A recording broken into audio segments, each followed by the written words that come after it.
오늘 함께 보실 하나님의 말씀은 데살로니가전서 5장 25절에서 28절 말씀입니다.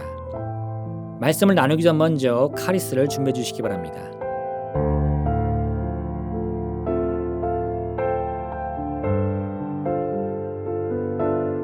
형제들아, 우리를 위하여 기도하라. 거룩하게 입맞춤으로 모든 형제에게 문안하라. 내가 주를 힘입어 너희를 명하노니 모든 형제에게 이 편지를 읽어 들리라. 우리 주 예수 그리스도의 은혜가 너에게 있을지어다. 아멘.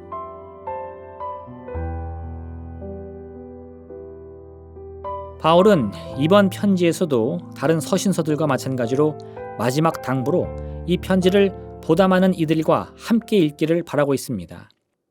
이는 바울이 어떤 심정을 가지고 이 서신을 기록했는지 그 목적과 의도를 짐작하게 합니다.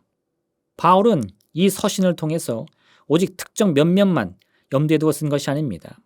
그가 누구라도 자신의 글을 읽을 수만 있다면 예수님이야말로 참된 구세주가 됨을 깨닫기를 원했습니다. 한 사람이라도 더 많은 이들이 자신의 편지를 읽고 고통과 슬픔으로 가득했던 지난 과거의 모습을 벗어던지고 예수 그리스도의 구원의 빛으로 나오기를 바란 것입니다. 이에 바울은 이 편지의 내용을 더욱 널리 알려주기를 권면하고 있습니다.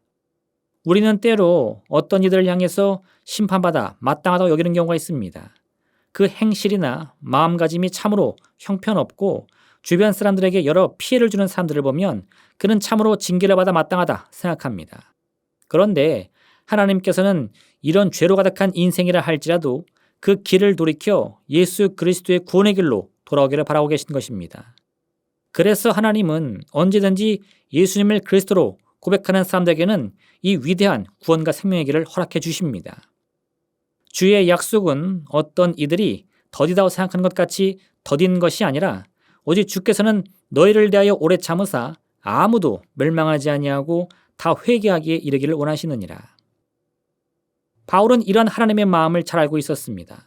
하나님의 구원은 특별한 민족이나 특정 계층에만 허락된 것이 아니었습니다. 하나님의 구원을 얻기 위해 특별한 능력이나 재능이 필요한 것도 아니었습니다. 심지어 이를 위해 자신을 단련하거나 어떤 특정한 성과를 얻어야 하는 것도 아니었습니다. 예수 그리스도께서 이루신 구원은 오직 믿음만 있다면 누구라도 누릴 수 있는 하나님의 은혜인 것입니다. 그렇다면 우리를 구원에 이르게 하는 믿음이란 무엇입니까?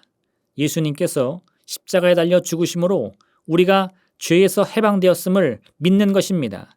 이사야 53장 5절은 이와 같이 말씀합니다. 그가 찔림은 우리의 허물 때문이요 그가 상함은 우리의 죄악 때문이라. 그가 징계를 받음으로 우리는 평화를 누리고 그가 채찍에 맞음으로 우리는 나음을 받았도다.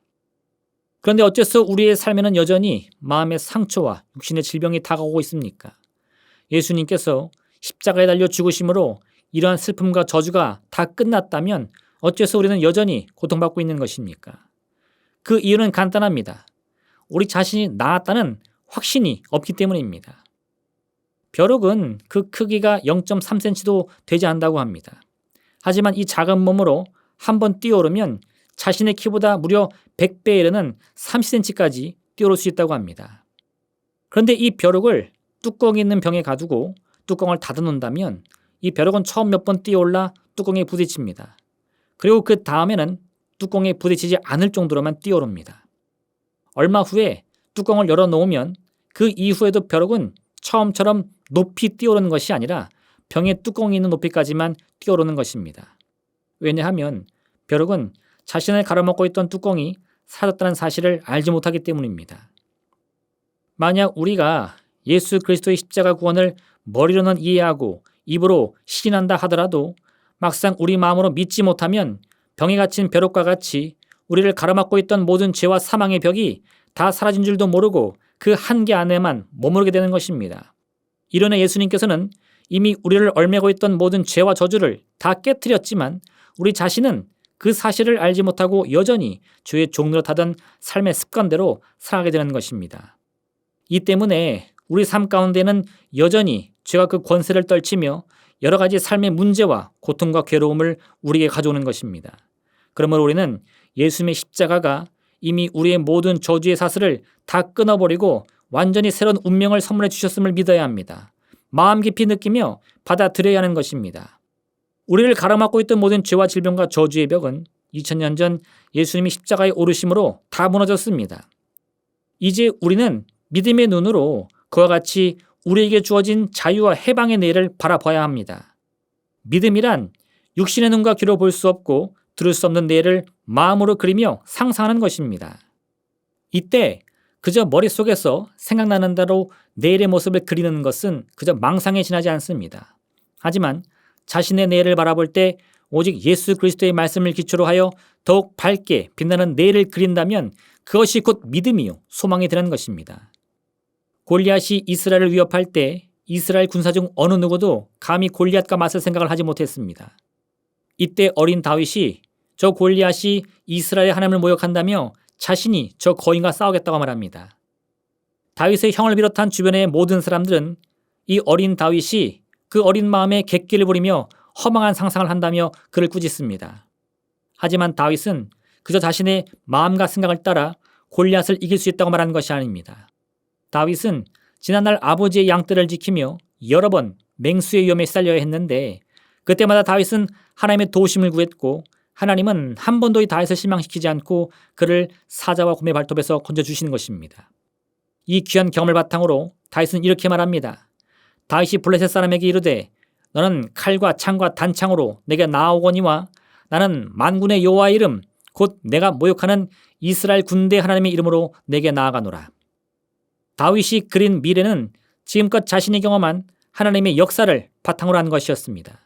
지난날 자신을 맹수의 손에서 건져주신 하나님은 어제나 오늘이나 영원토록 동일하신 분이기 때문에 이번에도 반드시 골리앗의 손에서 자신을 건져주실 것이라고 믿었던 것입니다.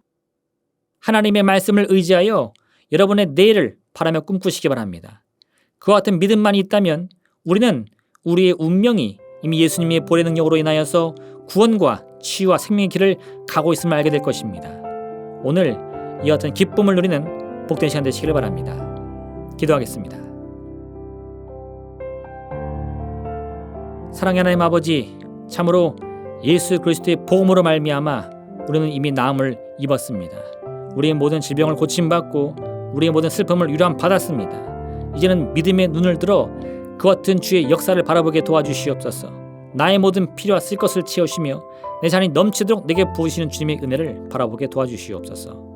그 귀한 은혜로 말미암아 우리의 삶이 이미 죄와 사망의 권세로부터 해방되었고 구원의 길을 가고 있음을 깨달아 알게 도와주시옵소서. 오늘 하루 같은 넘치는 기쁨을 누리는 복된 시간 되게 허락하여 주옵소서. 예수님의 이름으로 기도합니다. 아멘. 하늘에 계신 우리 아버지, 아버지의 이름을 거룩하게 하시며 아버지의 나라가 오게 하시며 아버지의 뜻이 하늘에서와 같이 땅에서도 이루어지게 하소서. 오늘 우리에게 일용할 양식을 주시고 우리가 우리에게 잘못한 사람을 용서하여 준 것 같이 우리 죄를 용서하여 주시고 우리를 시험에 빠지지 않게 하시고 악에서 구하소서. 나라와 권능과 영광이 영원히 아버지의 것입니다. 아멘.